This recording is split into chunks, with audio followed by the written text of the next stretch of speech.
पुढची महत्त्वाची बातमी पाहूयात। विमान प्रवाशांना आर्थिक भुर्दंड बसणार आहे। इंडिगो विमान कंपनीकडून इंधन शुल्क लागू करण्यात आले। आजपासून इंडिगोचे इंधन शुल्क लागू झालेले आहे। त्यामुळे देशांतर्गत आणि आंतरराष्ट्रीय मार्गावर हे इंधन शुल्क लागू झाले। देशांतर्गत भारतात 425 रुपये, भारतीय उपखंडामध्ये 425, मध्य पूर्वमध्ये 900 रुपये, आग्नेय आशिया आणि चीनमध्ये 1800 रुपये, आफ्रिका पश्चिम आशियामध्ये 1800 रुपये आणि युरोपमध्ये 2300 रुपये इतकं शुल्क लावण्यात आलेले। त्यामुळे हा विमान प्रवाशांना भुर्दंड बसताना दिसतोय।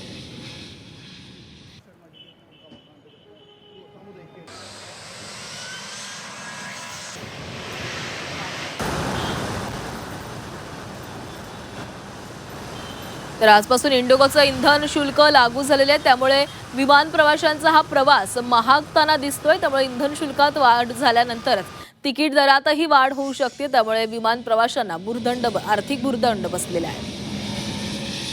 देशांतर्गत आणि आंतरराष्ट्रीय प्रवाशांसाठी आणि हा इंधन शुल्क लागू करण्याचा निर्णय इंडिगो विमान कंपनीकडून घेण्यात आला आहे।